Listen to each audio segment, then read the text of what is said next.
Dans la situation que nous avons actuellement, malgré le manque d'informations, on peut assumer par certaines des images qui ne sont pas créées par l'intelligence artificielle et la reconnaissance que certaines puissances ont bombardé des deux côtés des éléments de pétrole, des tankers, mais aussi des usines de raffinerie, ont bombardé des écoles, ont bombardé des endroits civils avec des millions de réfugiés déjà en même pas quelques semaines.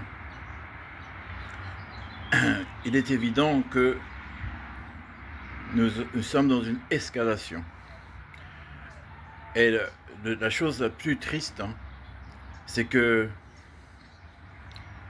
l'Occident ou les États soi-disant chrétiens font exactement la même chose qu'ils ont décrit que l'ennemi fait. Donc, je ne pense pas que Dieu soit d'un côté ou de l'autre de cette guerre, mais qu'il nous condamne tous.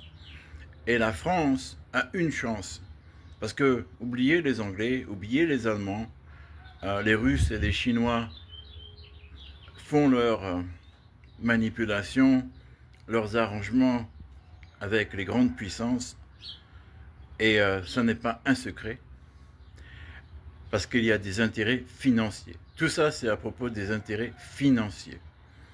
Ils essayent de diminuer ou d'arrêter le risque de changement de système économique, au lieu d'administrer et de manager un changement en paix. C'est contre la volonté de l'Éternel, c'est contre la volonté de Dieu. Bon, on est humain, on fait des erreurs, on subit des conséquences, mais les pauvres peuples, innocents des deux côtés, ne devraient pas subir ces conséquences. Mais l'histoire nous raconte que le peuple est toujours celui qui paye. On paye par le sang, on paye après les guerres pour rembourser les dettes. L'Allemagne a dû payer des milliards et des milliards qui n'ont pas payé encore à la France après les 3 guerres mondiales qu'on a vécues les uns contre les autres. Et ça continue. Donc ces guerres n'ont pas arrêté. Depuis avant Jésus, depuis pendant Jésus et après Jésus, ça continue, on continue de la même façon. Et la France est l'esprit de Christ qui initialement était dans la France, qui a été manipulé. L'esprit de Christ qui initialement était dans les États-Unis, qui aussi a été manipulé parce que maintenant c'est une farce. Qui s'appelle un chrétien peut justifier le bombardement et les nuages de fumée toxiques qui sont en train de tomber sur des millions de personnes. Ah mais on a critiqué Hitler pour envoyer le gaz. Regardez ce qu'on est en train de faire. Et pour moi, je suis désolé, mais en allié des Amériques, des Anglais, en allié de tous les gens dans le monde qui essayent de faire un peu de paix, malgré nos erreurs, on n'est pas parfait, loin de là. La France a fait énormément d'erreurs. Mais nous, en ce moment, sommes les seuls qui avons le contrôle dans l'Occident, indépendant de la bombe nucléaire. Et nous n'avons pas une petite armée. Et c'est la seule raison pour laquelle Macron est un tout petit peu respecté en ce moment. C'est parce qu'il se rappelle de sa mission pour le peuple français, nos alliés et la francophonie, sans conditions politiques ou religieuses.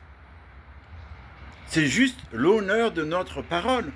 Essayez de se rappeler qu'on a des contrats d'alliance qu'on doit honorer. Les Anglais ne peuvent rien faire. Ils ne peuvent même pas appuyer le bouton sur leurs avions Rafale. Ils n'ont pas de Rafale, ils ont des avions américains. Ils ne peuvent même pas contrôler la bombe nucléaire. Ce n'est pas eux qui contrôlent rien du tout. L'Europe n'a aucune puissance, c'est la France seule. qui peut défendre ses alliés dans la Méditerranée et autour du monde. C'est ridicule. Et c'est pas qu'on va aller en guerre contre les États-Unis, loin de là, jamais, jamais. Oh non, non, ça n'est pas ce que je dis. Mais ce que je dis, c'est qu'on peut essayer d'être les diplomates dans ce problème de guerre qu'on vit en ce moment. Et que les politiciens, les politiques et les responsables français arrêtent de faire des polémiques. Que j'entends la droite et l'extrême droite accuser les autres d'être des terroristes parce qu'ils ont tué un tel et un tel. Est-ce que tu sais qui a tué qui? Est-ce que vous savez qui a tué qui? Il n'y a que Dieu qui le sait. Et donc on base nos guerres sur des suppositions. Et oh, appelez-moi complotiste, moi je vous dis, seul Dieu le sait. C'est pas un complot, c'est la vérité. Seul Dieu sait la vérité. Et moi ce que je dis, c'est quand on ne sait pas, on devrait être diplomate. On devrait essayer de calmer le jeu au lieu de continuer à enfumer, à gazer les gens, parce que on a critiqué les Allemands pour fabriquer des produits chimiques et les balancer. Ça a été pendant la Première Guerre mondiale, en 1914, ça a été dans la Deuxième Guerre mondiale, ça a été continuel. Ça a été au Vietnam, ça a été partout. Le napalm, c'est quoi si c'est pas la guerre chimique? Donc, on continue les mêmes horreurs. C'est pour ça qu'on a eu les années 70, tous les vétérans qui sont revenus, et le mouvement Peace and Love, pour la paix et l'amour. C'est des conséquences de nos erreurs dans le Vietnam. Mais pourquoi est-ce qu'on continue les mêmes bêtises? Et pour moi, hein, les juifs comme moi, les anciens juifs comme moi, on est des milliards dans le monde, descendants d'Abraham. Des milliards. Et je m'excuse, je suis un croyant en Jésus. Je suis croyant, baptisé, descendant d'un saint catholique. Alors ne me donnez pas de blabla à droite et à gauche. Ça n'a rien à voir avec la religion. Ça a tout à voir avec notre cœur, notre décision d'être juste ou de ne pas être juste.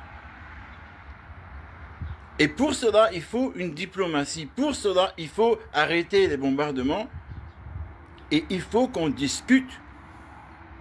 Qu'on arrête cette guerre. Maintenant, le sang appelle le sang. Les gens sont fâchés. Ah mais oui, vous faites des bêtises en balançant des bombes dans certains pays. Et vous vous étonnez que les gens ne vont pas accepter votre demande de paix.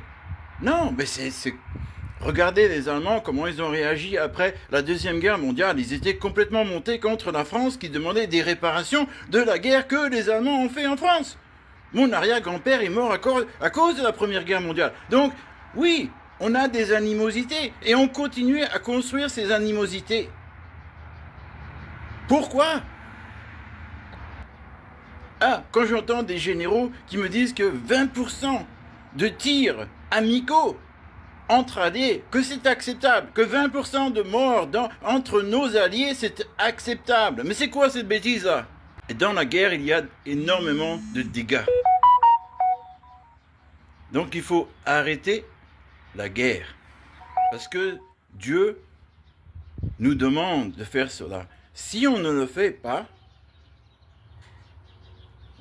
seul Dieu sait ce qui va arriver.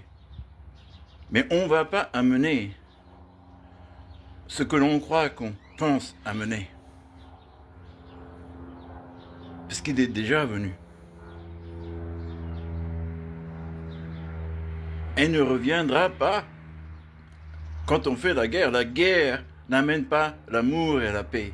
La guerre n'amène pas Jésus-Christ de Nazareth ou de Bethléem. La seule chose qu'on est en train de faire, c'est d'augmenter la condamnation qu'on a contre nous, l'humanité. Et on est en train de renforcer l'avocat du diable. Dieu vous aime, Jésus vous adore. Essayez de réfléchir un peu à ce qui se passe en ce moment. Quiconque que vous êtes, les petits et les grands, on sera tous jugés. Je vous aime et Jésus vous adore. Bisous.